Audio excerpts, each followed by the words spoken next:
वामन रूप किसने धारण किया था, वामन अवतार किसने धारण किया था। अब ये सतगुरु रामपाल जी परमेश्वर जी यहाँ पर बता रहे हैं, और आप और हमें तो बता ही चुके हैं कि स्वयं परमात्मा ने ही वामन रूप धारण किया था। भगत प्रहलाद का पुत्र बैलोचन हुआ था, बैलोचन का पुत्र राजा बलि हुआ। राजा बलि ने अश्वमेघ यज्ञ का आयोजन किया। इंद्र की गद्दी प्राप्त करने के लिए 100 मण घी एक यज्ञ में खर्च करना होता है, जिसमें हवन तथा भंडारा करना होता है। ऐसी 100 निर्बाध यज्ञ करने के पश्चात वर्तमान इंद्र को तख्त अर्थात गद्दी से हटा दिया जाता है, और जिसने नई साधना पूरी कर ली उसको इंद्र की गद्दी दी जाती है। इंद्र स्वर्ग लोक का राजा होता है। गद्दी पर विराजमान इंद्र के लिए शर्त होती है कि यदि उसके शासनकाल में किसी ने निर्बाध यानी बिना किसी रोक टोक के 100 अश्वमेघ यज्ञ पूरी कर दी, तो गद्दी पर विराजमान इंद्र को पद से उतारकर नया इंद्र स्वर्ग का राजा नियुक्त कर दिया जाता है। इसलिए पद पर विराजमान इंद्र स्वर्ग लोक के राजा को चिंता लगी रहती है कि कोई उसके पद को प्राप्त न कर ले। अब देखो और भाई और बहनों, आप और हमारा कितना बड़ा सौभाग्य, मतलब हम जितनी महिमा करें गुरुदेव भगवान की उतनी थोड़ी है। इतनी बड़ी रजा गुरुदेव ने आज आप और हमारे ऊपर बख्शी है। अब जो भगत प्रहलाद का पोता था बलि, बलि को भी तो ज्ञान था, बलि का भी तो गुरु था, शुक्राचार्य राजा था, बड़े बड़े विद्वान उसकी सभा में रहे होंगे, मंत्रीगण थे, बड़े बड़े विद्वान, धार्मिक गुरु थे, लेकिन किसी को भी आध्यात्मिक ज्ञान पूर्ण नहीं था। और वो राजा, वो बलि गधा बनने के लिए यज्ञ कर रहा था। इतना पैसा उसने बर्बाद कर दिया गधा बनने के लिए। यानी इंद्र की जो गद्दी प्राप्त की जाती है वो शास्त्रों में लिखा है, गुरुदेव भगवान ने आज बताई कि 100 यज्ञ पूर्ण करनी पड़ती है निर्बाध रूप से, और एक जो यज्ञ होती है उसमें 100 मण देसी घी का प्रयोग होता है। एक यज्ञ में, एक मण में 40 किलो, और 100 मण यानी 100 मण देसी घी का उसमें भंडारा बनता है। यानी 100 मण तो देसी घी लगता है, और बाकी साग सब्जी आटा वाटा ये सब अलग है। यानी अरबों खरबों रुपया का उसमें जो है वो खर्चा आता है। और समय कितना, तो राजा बलि 99 यज्ञ पूरी कर चुका था। इतना पैसा, इतना धन और इतना अपना समय वो बर्बाद कर चुका था खाली इंद्र की गद्दी प्राप्त करने के लिए। और गुरुदेव ने क्या बताया कि इंद्र मरने के बाद में या बीच में यदि किसी और ने इंद्र की गद्दी प्राप्त करने योग्य साधना तपस्या पूरी कर ली, तो बीच से ही इंद्र को हटा दिया जाता है। और हटने के बाद या मरने के बाद में इंद्र की जो योनि है वो इस पृथ्वी लोक पर गधे से शुरू होती है। तो राजा बलि भगत प्रहलाद का पोता गधा बनने के लिए बताओ इतना प्रयास कर रहा था बिना ज्ञान के। तो वो भी दुखी, वो भी परेशान, कोई ज्ञान नहीं, कोई तत्व ज्ञान नहीं। और दूसरी तरफ जब वो यज्ञ कर रहा था तो ऑलरेडी जो इंद्र था गद्दी पर उसको टेंशन हो रही है, उसको चिंता हो रही है कि मेरी गद्दी जाएगी, मुझे राज्य से हटा दिया जाएगा, मुझे राज्य पद से हटा दिया जाएगा। ये ऑटोमेटिक सिस्टम है। तो भाई और बहनों बताओ, राजा बलि तो गधा बनने के लिए प्रयास कर रहा है, और इंद्र जो पहले से इंद्र बना हुआ, राजा बना हुआ देवताओं को, तो बताओ भाई और बहनों, भगत प्रहलाद का पोता राजा बलि तो गधा बनने के लिए इतना प्रयास कर रहा है, और ऑलरेडी जो इंद्र के पद पर है उसको टेंशन हो रही है। यानी जो राजा बन के बैठा है देवताओं को, उसको भी सुख शांति नहीं है, उसको भी चैन नहीं है। वो भी टेंशन में कि कब कोई ऐसी तपस्या कर ले मेरा राज्य हट जाए, मुझे हटा दिया जाए।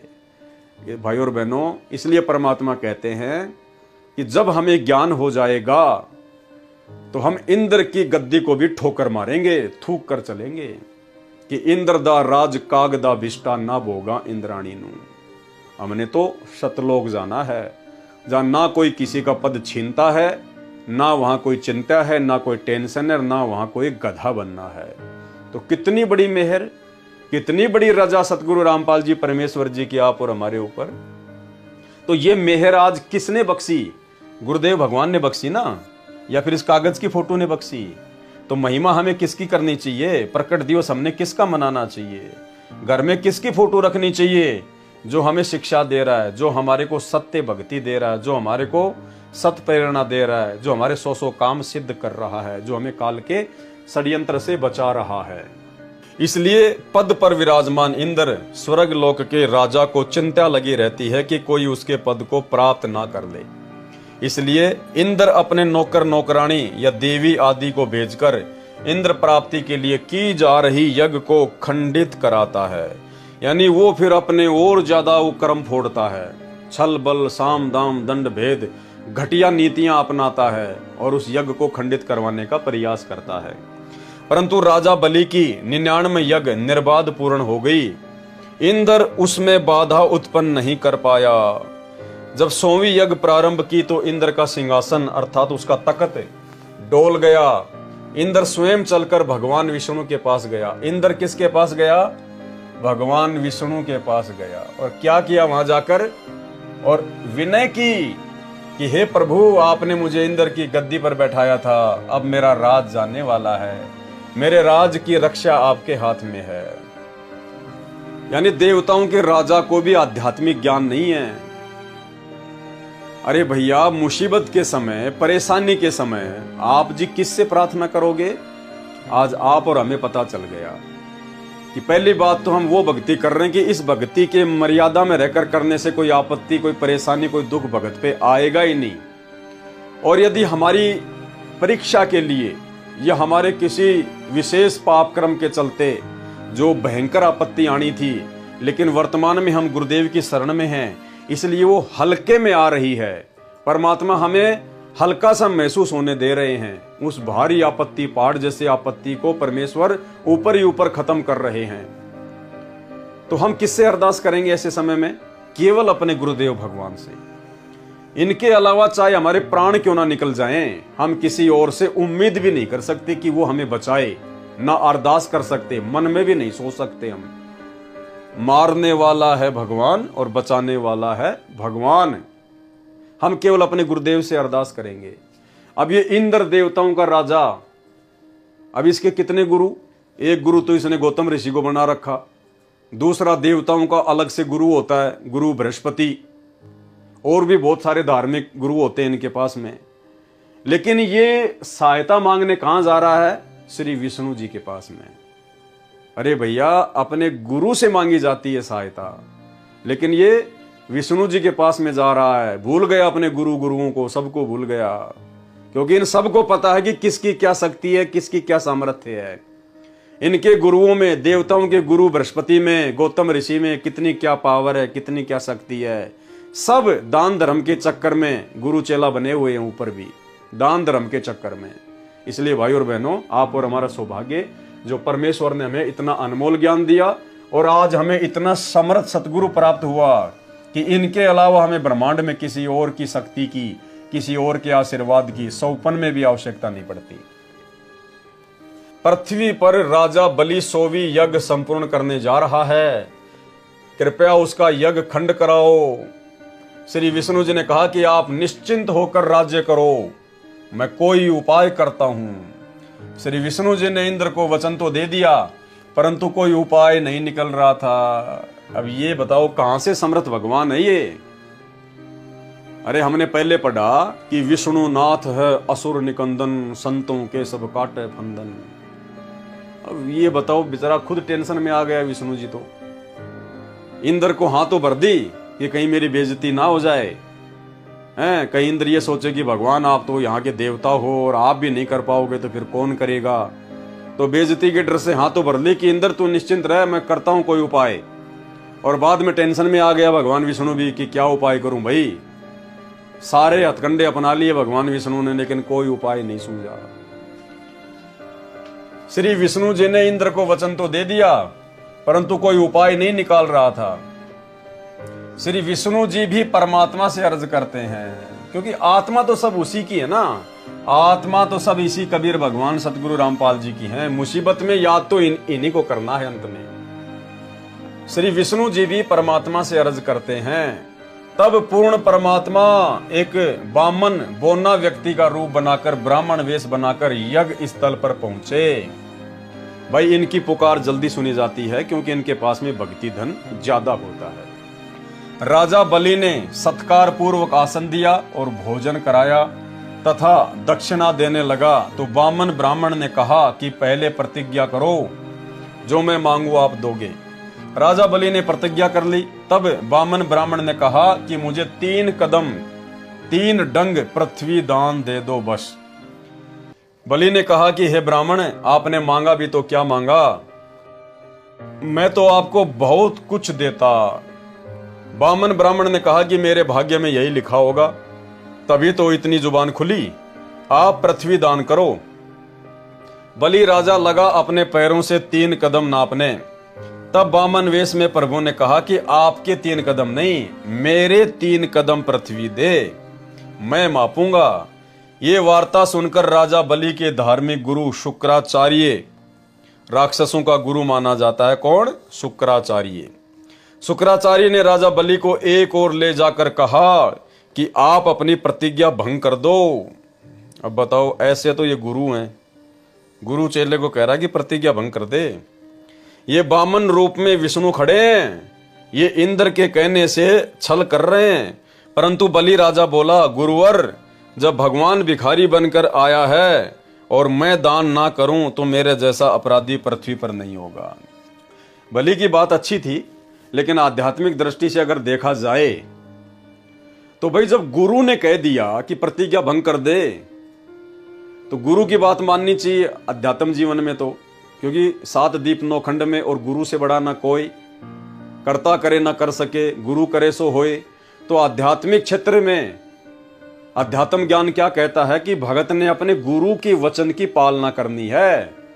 तो गुरु ने कह दिया, इसको शुक्राचार्य ने कह दिया कि प्रतिज्ञा खंड कर दे, तो बलि को बात मान लेनी चाहिए थी। लेकिन भाई ये गुरु चेले का केवल दान दक्षिणा का मामला है, ना उनके गुरु सच्चे और ना उनके ये चेले सच्चे। जबकि अध्यात्म में गुरु वचन का कितना बड़ा महत्व है ये हमें गुरुदेव भगवान ने समझाया है। गुरुवर, जब भगवान भिखारी बनकर आया है और मैं दान ना करूं तो मेरे जैसा अपराधी पृथ्वी पर नहीं होगा। इन्हीं की पृथ्वी इन्हीं को देने से मना करना महादुष्ट व्यक्ति का कार्य है, वह आपका शिष्य नहीं कर सकता। क्योंकि अब ये थोड़ा ध्यान से सुनना, क्योंकि शास्त्रों में कहा है कि यदि कोई किसी से वस्तु मांग कर प्रयोग कर रहा हो और स्वामी मांगे तो तुरंत दे देना चाहिए, अन्यथा समाज में निंदा का पात्र बनता है। क्या कहा बलि ने कि शास्त्रों में लिखा हुआ है कि यदि कोई किसी व्यक्ति से कोई वस्तु मांग कर प्रयोग कर रहा है और वो व्यक्ति, वो मालिक यदि अपनी वस्तु वापस मांगे तो तुरंत दे देनी चाहिए उसी समय कि लो जी आपकी वस्तु। और यदि कोई नहीं देता है तो वो महान निंदा का कारण बनता है आगे चलकर। तो भाइयों और बहनों, ठीक इसी प्रकार आज गरीबदास जी ने आप और हमारे को बताया अपनी वाणियों के माध्यम से, जिन वाणियों का खुलासा सदगुरु रामपाल जी परमेश्वर जी ने किया। जब हम संध्या आरती में पढ़ेंगे आगे अनुवाद में, तो गरीबदास जी ने कहा कि पिंड प्राण जिन दीने दाना और गरीबदास जाकू कुर्बाना, कि जिस परमात्मा कबीर जी ने मुझे ये पिंड अर्थात शरीर और ये प्राण अर्थात ये आत्मा, ये श्वासें दान में दी हैं, आज मैं उनसे दीक्षा लेकर उन्हीं को समर्पित करता हूं। मेरा कुछ नहीं है, मेरा मुझ में कुछ नहीं है।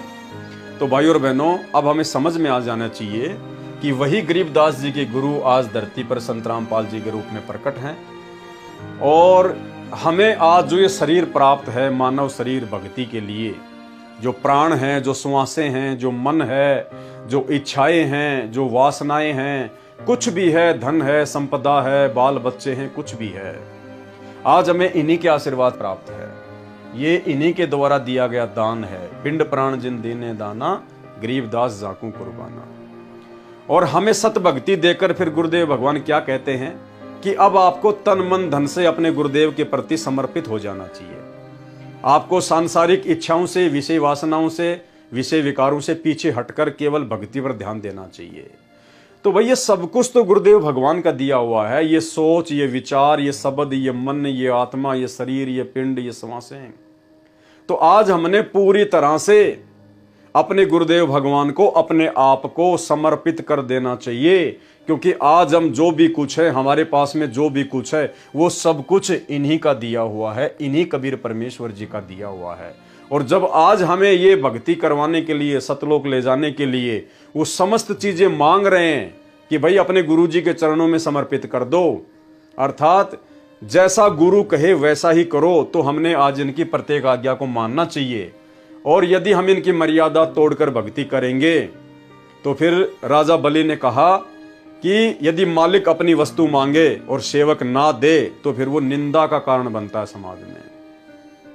तो यदि आज हम हर प्रकार से अपने गुरु जी के प्रति समर्पित नहीं हुए तो भाई और बहनों, ठीक है, जितनी भक्ति करी है उसका तो परमात्मा भोग देगा, देवता बन जाएंगे, सुरग, महासुरग, पृथ्वीपति, व्यापारी बन जाएंगे, लेकिन फिर 84 लाख योनियों में भी जाएंगे। फिर कभी चोर बनेंगे, कभी हम कसाई बनेंगे, कभी डाकू बनेंगे, कभी व्यभिचारी बनेंगे, फिर हम निंदा के पात्र भी बनेंगे समाज में उल्टे कुकर्म करके। तो आज हमने ऐसी गलती बिल्कुल भी नहीं करनी है। हमने राजा बलि की इस बात से शिक्षा लेनी है कि हमारा कुछ नहीं है। और एक सत्संग में गुरुदेव भगवान ने बताया कि आप लोग तो खाली फॉर्मलिटी के लिए ये वाणियां बोलते हो कि तन मन धन सब तेरा, तेरा तुझको अर्पण क्या लागे मेरा, और 1.25 रुपए का प्रसाद चढ़ाएंगे, 2 रुपया जो है उस मूर्ति के आगे चढ़ाएंगे, इतना सा तेल चढ़ाएंगे शनि महाराज के आगे, और क्या कहेंगे, तन मन धन सब तेरा, तेरा तुझको अर्पण क्या लागे मेरा। परमात्मा कहते हैं जब वो समय आएगा तन मन धन सब कुछ अर्पण करने का, वो तो उस समय पता चलेगा। तो आज वो समय आ चुका है, क्योंकि आज हमें वो कंप्लीट ज्ञान, कंप्लीट समाधान, कंप्लीट भक्ति, कंप्लीट मोक्ष मार्ग पूज्य गुरुदेव भगवान ने प्रदान कर दिया है। और अब हमने वो सब कुछ जो आज इन्होंने भक्ति करवाने के लिए हमें दिया है, क्योंकि ये पिंड प्राण किस लिए दिए, भक्ति करवाने के लिए दिए। गधे की तरह सारा दिन काम धंधा करने के लिए नहीं दिया परमात्मा ने ये शरीर है। वो गधे की तरह काम धंधा तो हम गधे बन के, बैल बन के ना जाने कितने जन्मों में कर चुके हैं। आज केवल उतना ही करना है जिससे हमारा परिवार का पालन पोषण हो जाए। फालतू की घर में जो है अननेसेसरी वस्तुएं लाने के लिए, जमा करने के लिए, उनके लिए परमात्मा ने हमारे को शरीर नहीं दिया है। तो आज हमने क्या करना है, आज हमने सब कुछ अपने गुरुदेव भगवान के चरणों में समर्पित कर देना है और बिल्कुल एक सामान्य व्यक्ति की तरह अपना जीवन जीना है, नॉर्मल व्यक्ति की तरह। तो आज गुरुदेव भगवान ने सत्संग में बताया कि तुम तो खाली फॉर्मेलिटी के लिए कहते हो कि तन मन धन सब तेरा, तेरा तुझको अर्पण क्या लागे मेरा। फिर गुरुदेव ने बताया कि तन मन धन सब मेरा, ये नालायक ये तो है ही मेरा, तेरा था कब ये, तू कल को मर जाएगा, शरीर तेरा था क्या, तू कल को मर गया, संपत्ति तेरी हुई क्या।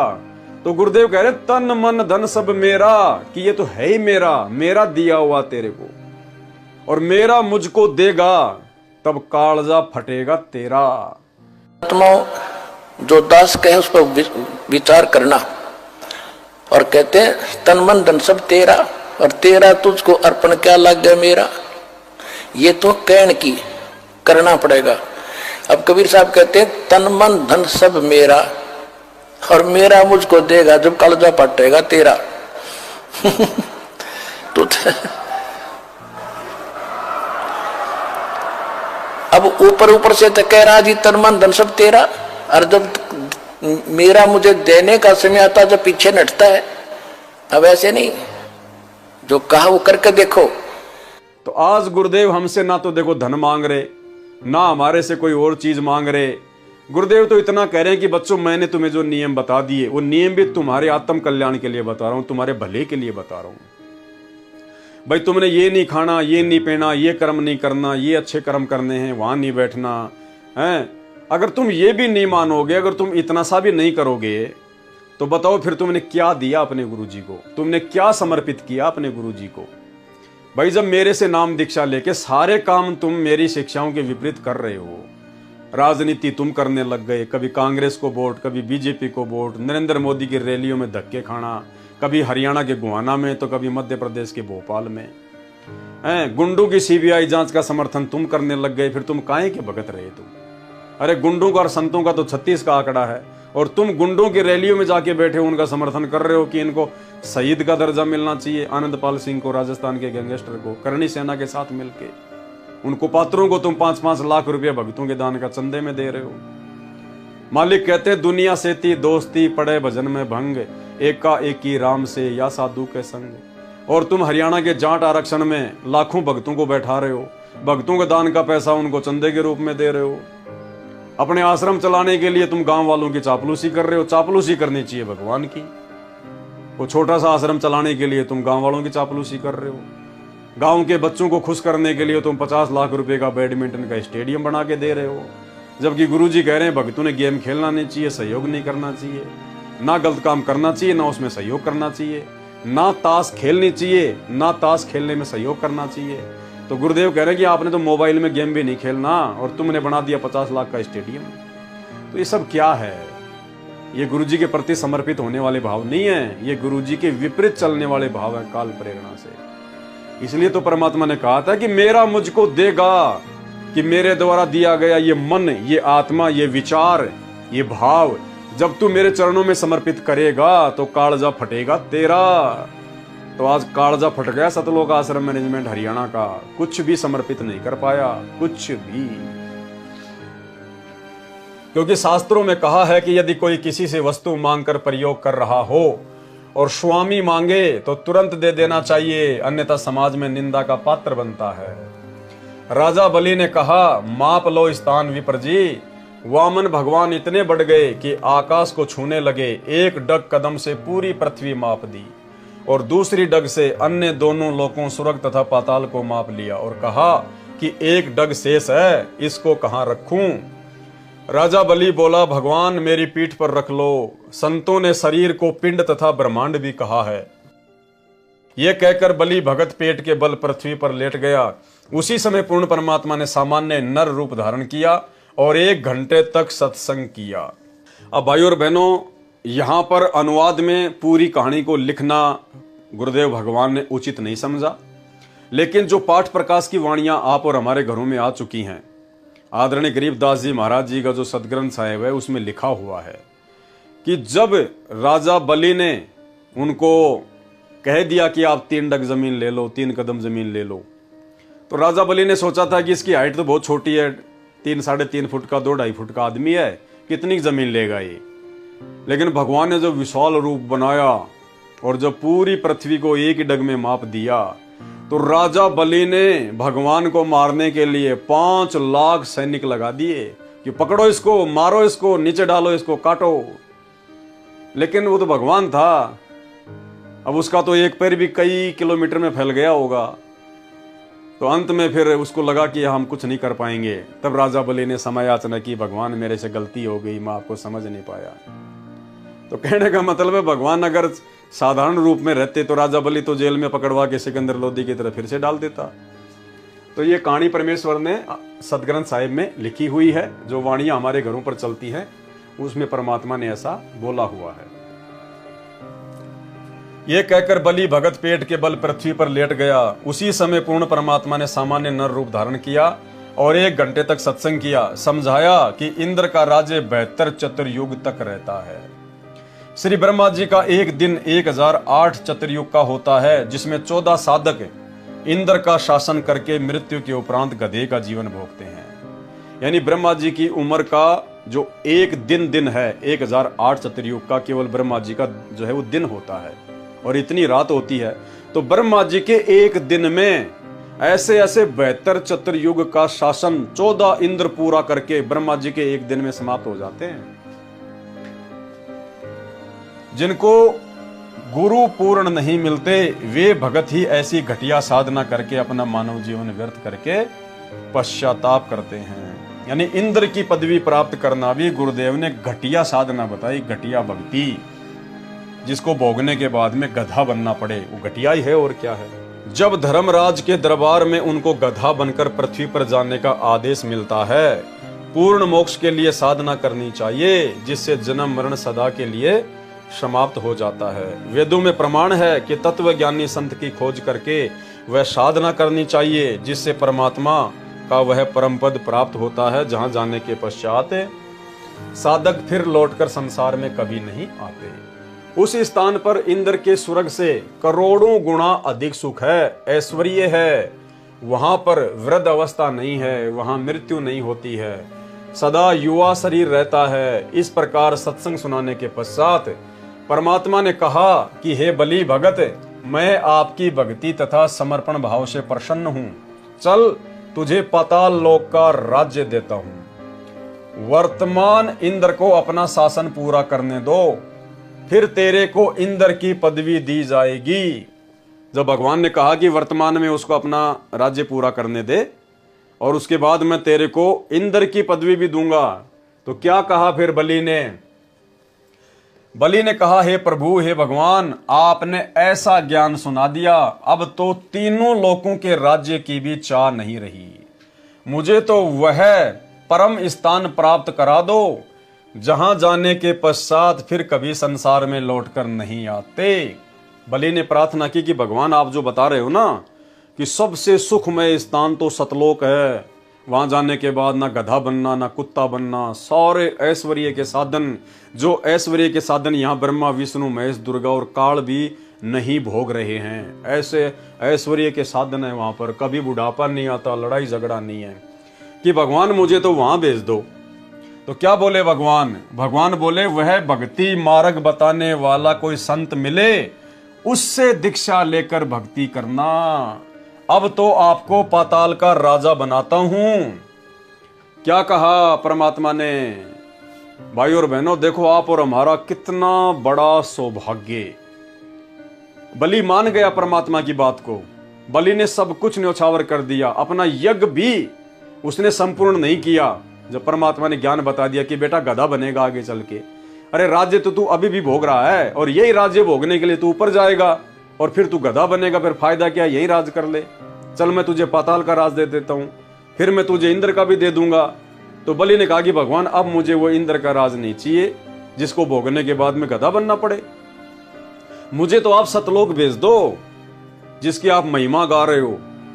तो क्या कहा परमात्मा ने कि भाई वो सौभाग्य तुझे प्राप्त नहीं हो सकता वर्तमान में। उस सौभाग्य के लिए तो तुझे किसी तत्वदर्शी संत की खोज करनी पड़ेगी, और भाई वो तत्वदर्शी संत तो बड़े सौभाग्य से मिलता है। वो मिलता नहीं है, उसको कोई खोज नहीं सकता। जिसके ऊपर उसकी कृपा होती, वो स्वयं ही जाकर उसका हाथ पकड़ता है। तो भाई और बहनों, आप और हम कोई सामान्य जीव नहीं है, सामान्य आत्मा नहीं है।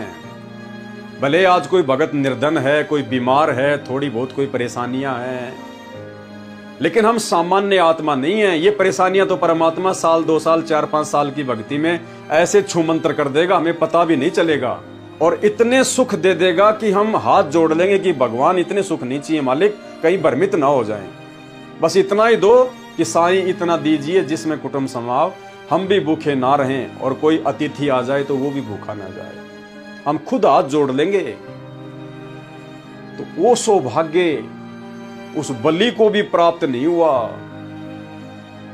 जो इंद्र की पदवी प्राप्त करने के योग्य बन गया था। अब भगवान तो स्वयं गए हुए थे ना वहां पर, लेकिन भगवान ने भी मना कर दिया। स्वयं यही भगवान सतगुरु रामपाल जी बलि को मिले थे, लेकिन इन्होंने भी मना कर दिया। क्या इनके पास में ज्ञान नहीं था? क्या उस समय इनके पास में राजा बलि को देने के लिए प्रथम मंत्र या वो सतनाम नहीं था? क्या सब कुछ था, लेकिन परमेश्वर ने उसको भी मना कर दिया। भाई बलि भी तो धरती पर ही था, मानव शरीर था, राजा था, और धरती से मुक्ति होती है, लेकिन परमेश्वर ने कहा कि नहीं। क्यों? क्योंकि भाई और बहनों, राजा बलि को अभी उस प्रक्रिया को पार करना बाकी था जिस प्रक्रिया को आप और हम पार करके आज फाइनल स्टेज पर आ चुके हैं। राजा बलि जो राजा बना हुआ था, इतना सक्षम राजा था, वो किसकी बदौलत था? कभी किसी जन्म में उसने परमेश्वर की भक्ति की थी थोड़ी बहुत, उस भक्ति के प्रतिफल में वो राजा बना हुआ था, और भी उसने बहुत सारे जन्म भोगने थे। और परमात्मा का विधान है, परमात्मा उसमें छेड़छाड़ नहीं करता। कि जब तक उस परमेश्वर के द्वारा दी गई भक्ति उस आत्मा में शेष है और जब तक वो पूरा का पूरा वो कचरा बाहर नहीं निकलेगा, जब तक जीव उस भक्ति का भोग नहीं भोग लेगा, तब तक परमात्मा उसके अंदर नए सिरे से भक्ति नहीं डालता। तो राजा बलि जो कभी आप और हमारी तरह सतगुरु की शरण में था, तत्वदर्शी संत की शरण में था, लेकिन लोकलाज में आकर, दबाव में आकर, डर कर या वैसे दुनिया के कहने से या वैसे अपने गफलत में आके भक्ति छोड़ गया। अब वो धन उसके पास में जमा था और उसी भक्ति धन के प्रतिफल में वो राजा बना हुआ था और अभी उसने बहुत सारी प्रक्रिया पार करनी बाकी थी। अभी राजा बलि ने गधा भी बनना था, कुत्ता भी बनना था। क्यों? क्योंकि परमेश्वर ने उसको क्या कहा कि अभी मैं तुझे पाताल का राज दूंगा। तो पहले तो वो पाताल का राज भोगेगा। अब राज करके तो भैया वो तो उल्टे काम करेगा। राजा तो कभी अच्छे काम कर ही नहीं सकता, अच्छे के बजाय ज्यादा ही उल्टे कर्म होते हैं।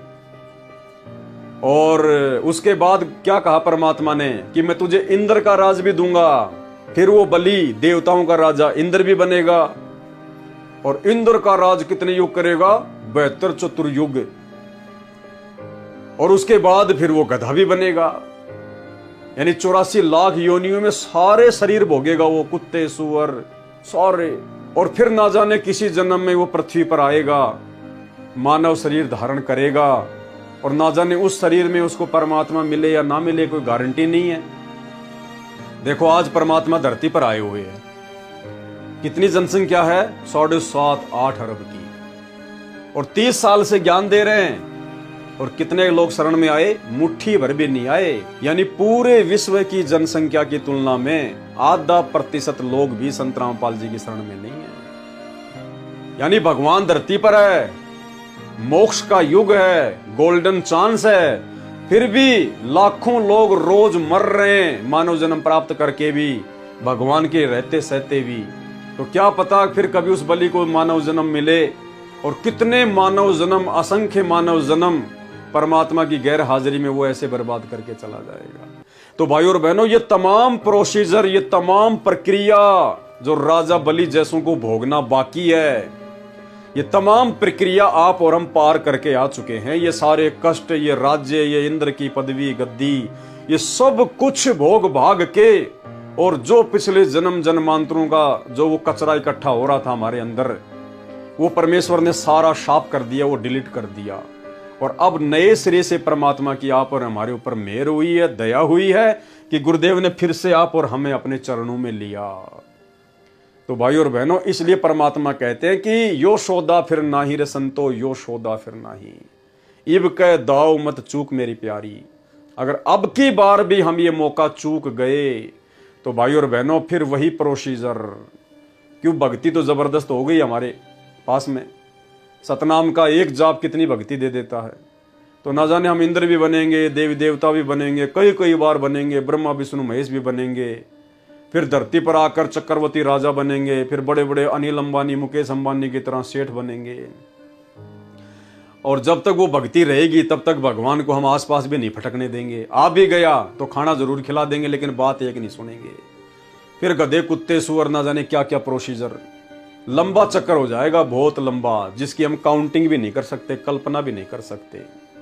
तो आज आप और हमारा कितना बड़ा सौभाग्य, बलि के पास तो खुद भगवान आए थे, यही भगवान सतगुरु रामपाल जी वामन रूप धारण करके। और भगवान ने भी मना कर दिया कि नहीं भैया, जब कोई तत्वदर्शी संत तुझे मिले, अपनी शरण में ले, और उस समय अगर तू आजीवन भक्ति मर्यादा में रह के करेगा तो तेरा कल्याण संभव है, तब तू उस लोक में जा सकता है।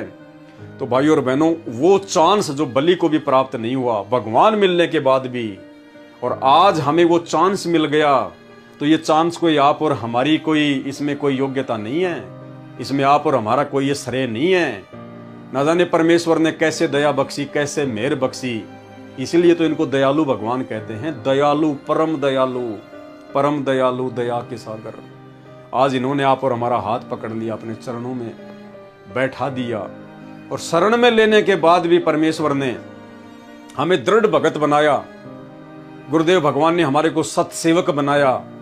आज हम डरते हैं इनकी एक भी मर्यादा तोड़ने से। हम डरते हैं कि हमारे गुरुदेव भगवान अगर 1% भी हमसे नाराज हो गए हमारी किसी भी गलत क्रिया से, किसी भी गलत कुकर्म से, हमारा तो जीवन बर्बाद हो जाएगा। सोते समय भी डर लगता है सपन में भी कोई गलती ना हो जाए, गुरुदेव भगवान के किसी वचन की अवहेलना ना हो जाए। और दूसरी तरफ हमारे भाई बहन सतलोक आश्रमों से जुड़े हुए, वो सारा दिन उल्टी सोच, उल्टे कर्म, राजनीति, घटिया कर्म हैं, सारे मर्यादा तोड़ के आश्रमों में सारे उल्टे काम। तो कितनी बड़ी दया है हम सत्सेवकों के ऊपर, जो गुरुदेव भगवान ने भक्ति तो दी सो दी, परमात्मा ने हमें सद्बुद्धि बख्श दी, साध संगति से जोड़कर हम डरने लगे हैं। और जब तक ये डर नहीं होगा तब तक भक्ति सफल नहीं होगी, क्योंकि परमात्मा कहते हैं भय बिना भक्ति नहीं होती। और ये भय हमें उस समय होगा जब हमें परमात्मा की जानकारी होगी कि कौन है ये परम शक्ति। और ये परम शक्ति यदि एक बार हमारे हाथ से छूट गई, फिर क्या लगेगा हमारे हाथ, क्या रहेगा, क्या बचेगा, सब कुछ बर्बाद। तो भाई और बहनों, इतनी बड़ी मेहर आज आप और हमारे ऊपर सतगुरु रामपाल जी परमेश्वर जी ने बख्शी, जो दया परमेश्वर ने समक्ष प्रकट होकर राजा बलि के ऊपर भी नहीं बख्शी। और क्या कहा भगवान बोले, वह भक्ति मार्ग बताने वाला कोई संत मिले, उससे दीक्षा लेकर भक्ति करना। तो आज वो संत भाई और बहनों, ये महापुरुष है, ये परम पुरुष है, ये परमात्मा है। ये है जो ना रोने से मिलता, ना धोने से मिलता, ना सिर काटने से मिलता, ना आपके किसी भी प्रकार के जप तप या कोई जो है वो क्रिया से मिलता।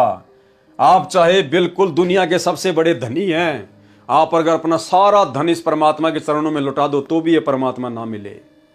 गुरुदेव ने एक सत्संग में कहा कि ये तो तुम्हारा सौभाग्य है कि तुम्हें भगवान खुद आके मिल गया, बाकी तुम अपनी तरफ से भगवान को प्राप्त नहीं कर सकते, चाहे कितने ही तुम सेक्रीफाई कर दो, कितना ही बलिदान दे दो। परमात्मा कहते हैं, शीश उपाड़े भूमि धरे और ऊपर मच के पांव।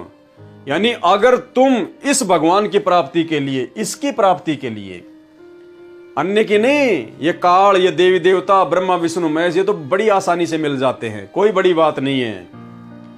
इस सच्चे भगवान सतगुरु रामपाल जी की प्राप्ति के लिए कहते हैं, अगर तुम अपना शीश अपने हाथ से उतार कर, काट कर तलवार से और जमीन पर रख दो, और अपने शीश पर यदि अपना पैर रखो, शीश उपाड़े भूमि धरे ऊपर रखे पाव, उस कबीर का घर शिखर में तेरी गरज पड़े तो आओ, तो भी वो परमात्मा प्रसन्न होने वाला नहीं है, इतने बलिदान के बाद भी। और आज यदि हमें वो परमात्मा इतनी आसानी से उपलब्ध है, तो हमने इस बात को गफलत में नहीं लेना चाहिए, बहुत सीरियस लेना चाहिए, जिंदगी का सबसे बड़ा मैटर समझना चाहिए, जिंदगी में सबसे महत्वपूर्ण बात समझकर हमने गुरुदेव भगवान की भक्ति में पूर्णतया समर्पित हो जाना चाहिए। भगवान बोले, वह भक्ति मार्ग बताने वाला कोई संत मिले, उससे दीक्षा लेकर भक्ति करना। अब तो आपको पाताल का राजा बनाता हूं, क्योंकि जो भक्ति आपने की है, इस लोक का विधान है। क्या विधान है? इस लोक का विधान है कि जैसा कर्म किया वैसा अवश्य भोगना पड़ेगा। जैसा कर्म किया वैसा अवश्य भोगना पड़ेगा। यानी उस राजा बलि ने किसी मानव जन्म में कबीर परमेश्वर सतगुरु रामपाल जी की शरण प्राप्त करके थोड़े बहुत दिन भक्ति की थी, उस भक्ति का जो प्रतिफल है वो परमेश्वर ने देना पड़ेगा। जब तक वो कचरा बाहर नहीं निकलेगा तब तक परमात्मा नए सिरे से भक्ति को प्रवेश नहीं करेंगे। यानी आज यदि आप और हमारा पैर भक्ति मार्ग से फिसल गया तो हमारी भी वही दुर्गति होगी, उतनी दुर्गति होगी जो अन्य की हुई है। इस लोक का विधान है कि जैसा कर्म किया वैसा अवश्य भोगना पड़ेगा। इतना कहकर परमात्मा अंतर्ध्यान हो गए, और परमात्मा अंतर्ध्यान हो गए इतना कहकर, यानी वहां से गायब। अब राजा बलि की औकात नहीं, उसकी हैसियत नहीं कि वो परमात्मा को बुला सके, वो परमात्मा के फिर से दर्शन कर सके। अब उसकी औकात नहीं, क्योंकि वो शक्ति गई, वो अपनी मर्जी का मालिक है, वो खुद ही आकर मिलेगा। कब, किसी जन्म में, कब, कैसे मिलेगा। अब उसको कोई राजा, कोई सेठ उसको कोई पकड़ नहीं सकता, कोई उसको बुला नहीं सकता। वो अपनी मर्जी का मालिक है, जब चाहेगा तब ही मिलेगा। इतना कहकर परमात्मा अंतर्ध्यान हो गए। इंद्र की खुशी का ठिकाना नहीं रहा। उधर क्या हुआ, इंद्र ने देखा कि भाई मैंने श्री विष्णु जी से अरदास की थी, क्योंकि ये विष्णु जी की महिमा की वाणियां चल रही हैं। तो इतना देखकर इंद्र की खुशी का ठिकाना नहीं रहा, क्योंकि इंद्र भी वहीं पे सूक्ष्म रूप में, गुप्त रूप में किसी सैनिक का रूप बना के खड़ा हुआ था कि भाई भगवान विष्णु आ गए और अब मेरी बात बन जाएगी। वामन रूप धारण करके आ गए भगवान विष्णु। और जब इंद्र ने देखा कि भाई बलि राजा तो मान गया बात भगवान विष्णु की, और ये तो अब 100वीं यज्ञ को पूरी नहीं करेगा, तो इंद्र की खुशी का ठिकाना नहीं हुआ। देखो पुण्यात्मा, इसको कहते हैं मोतिया बिंद। यानी जिस समय वो वामन रूप में भगवान राजा बलि को उपदेश दे रहा था कि भैया ये इंद्र का राज तो काक की भीट है, 72 चतुर्युग राज करके फिर गधे से योनि शुरू होती है। अब वो इंद्र भी किसी सैनिक का रूप बना के या सूक्ष्म रूप में वहीं बैठ के सुन रहा था सारे प्रवचन है। और जब पता चला कि भाई राजा बलि तो पीछे हट गया, तो इंद्र की खुशी का ठिकाना नहीं रहा। बताओ, इंद्र को पता कि मैं गधा बनूंगा, भगवान बता रहा है, और फिर भी उसकी खुशी का ठिकाना नहीं। ऐसी होती है काल प्रेरणा। इंद्र की खुशी का ठिकाना नहीं रहा। इंद्र भगवान विष्णु का धन्यवाद करने विष्णु जी के लोक में गया। और सीधा कहां गया इंद्र? विष्णु जी के लोक में, विष्णु जी का धन्यवाद करने। अरे भैया, काम कौन कर गया? धन्यवाद अब किसी और का हो रहा है। इसलिए परमात्मा कहते हैं जगत का पेख ना पेख्या और धनी का नाम ना लेख्या। अब बताओ, विष्णु रूप धारण करके वो टेंशन तो समाप्त करी कबीर परमात्मा सतगुरु रामपाल जी ने, और वो इंद्र उस त्रिलोकीय विष्णु का, काल के पुत्र का धन्यवाद करने के लिए गया ऊपर। अब इंद्र को आता हुआ देखकर विष्णु फिर टेंशन में आ गया कि यार ये तो फिर आ गया, इसकी समस्या का समाधान तो हुआ ही नहीं। इंद्र भगवान विष्णु का धन्यवाद करने विष्णु के लोक में गया, तो भगवान विष्णु अभी समस्या का हल खोज रहे थे। अब भगवान विष्णु तो उसकी समस्या का समाधान खोज रहा था बेचारा। उसको तो पता भी नहीं कि परमात्मा आके काम भी कर गए, और वो तो उसकी समस्या का समाधान ही खोज रहा था कि भाई इंद्र का कैसे समाधान करूं, राजा बलि की यज्ञ को कैसे खंडित करूं। तो भगवान विष्णु अभी समस्या का समाधान खोज ही रहे थे। इंद्र को आते देखकर श्री विष्णु जी ने सोचा कि इंद्र फिर से आ गया। वो टेंशन में आ गया सहायता के लिए। बात समझ से बाहर है, यानी विष्णु ने तो हाथ खड़े कर लिए कि मेरी तो बात समझ से बाहर है, बलि की यज्ञ को खंड करना। कैसे यज्ञ खंड की जाए? इंद्र ने दंडोत प्रणाम किया और अपनी गद्दी की रक्षा के लिए धन्यवाद किया कि हे भगवान, हे विष्णु भगवान, आपकी जय जयकार हो। हे भगवान, आपको दंडोत प्रणाम। आपने मेरे गधा बनने की इच्छा को पूरा कर दिया। आपने मेरे इंद्र के राज को सुरक्षित रखा। इंद्र ने दंडोत प्रणाम किया और अपनी गद्दी की रक्षा करने के लिए धन्यवाद किया। इंद्र ने बताया, भगवान आपका वामन रूप बहुत सुंदर था। जब आपने अपना शरीर दीर्घ किया, यानी बहुत बड़ा किया, तो आसमान को छू रहा था। आपने 2 कदमों से तीनों लोक नाप दिए। आपकी महिमा अपरंपार है। बलि को पाताल का राजा बनाकर आपने मेरी गद्दी की रक्षा कर दी। आपका धन्यवाद। यानी महिमा हो रही है काल के पुत्र विष्णु की। कर गए सतगुरु रामपाल जी भगवान, जगत का पेख ना पेख्या, धनी का नाम ना लेखा। अब क्या कह रहे हैं गुरुदेव भगवान कि ये वाणियां जो तुम्हें दी गई है ना, ये इनकी फोकट महिमा है। उदाहरण ध्यान रखना, मूसल और वो दादा, करने वाला कोई और है और महिमा किसी और की हो रही है। पाठकों से निवेदन है कि जैसा पहले उदाहरण दिया है, लड़के का मूसल उठाने की जिद तथा मानना कि मैं ही मूसल उठा रहा हूं, अन्य भी जो देखते हैं वे भी उस 1.5 वर्ष के लड़के की प्रशंसा करते हैं कि वाह भाई वाह, लड़के ने इतना भारी वजनदार मूसल उठा रखा है। यदि सच्चाई बताएं कि उठा तो दादाजी रहा है, यानी सारे काम तो विष्णु रूप में कबीर परमात्मा सतगुरु रामपाल जी ने किए। यदि सच्चाई बताएं कि उठा तो दादाजी रहा है, तो वह बच्चा रोने लगे या दादाजी से मूसल छोड़ने की जिद करके चोट खाएगा। यही दशा इन भगवानों की जानो। इसलिए यही कहने में सब ठीक है कि हे विष्णु जी, आपने परशुराम तथा वामन रूप धारण करके लीला की। आपका रहस्य कोई नहीं जान सकता। यानी इन देव देवताओं को खुश रखो, इनको थेपड़ के रखो कि बस ठीक है, बहुत बढ़िया सब कुछ आप ही कर रहे हो, ताकि ये चुपचाप रहें और हम अपनी भक्ति करके निर्विघ्न रूप से यहां से निकल जाएं।